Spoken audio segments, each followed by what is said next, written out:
الياس المالكي كيقدر يربح حتى المليار من المنصه ديال كيك.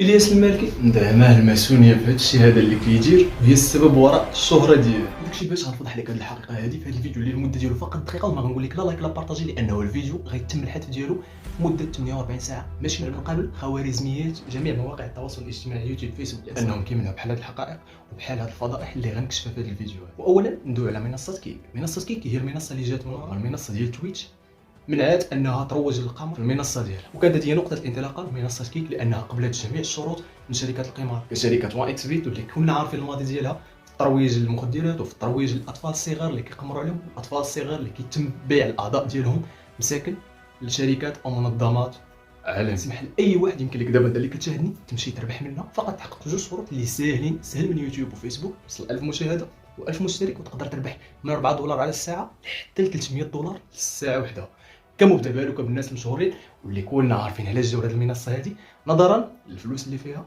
ونظرا للسهوله ديالها والارباح اللي فيها. ولكن لهذا الشيء هذا كامل كاين ثمن، والثمن ديالو ماشي كتدفعو انت بالفلوس، بل كتدفعو بحياتك، لانه من الشروط ديالهم انك تبقى تروج للقمار في المنصه، سواء بطريقه مباشره او سواء بطريقه غير مباشره لما باش المتابعين ديالك يعرفوا. يعني هذا الشيء كامل حرام في حرام، والنهايه ديالو ما عمرها كانت كتبشر بهذيك المليار اللي قالوا كيربح الياس، يقدر يربح حتى اكثر، والله يسهل عليه يا رب. امين، حنا ماشي حاسدينه، الله اللي كيرزق، كيرزقك الفلوس كيفيت يفتنك به، وكيفتن به بزاف من دوك الناس اللي كيتفرجوا فيك، وكتكون انت فتنه انت اللي كتفرج فيا. مهما ضاقت بك الحياه القمر حاول تبعد منه، لانه النهايه ديالو ما كتبشرش بالخير. بارطاج هذا الفيديو مع كاع الناس تعرف، مع الشباب ديالنا يعرفوا اش كاين ورا هذا القمر. قبل ما يتمسح الفيديو ايوا تهلا.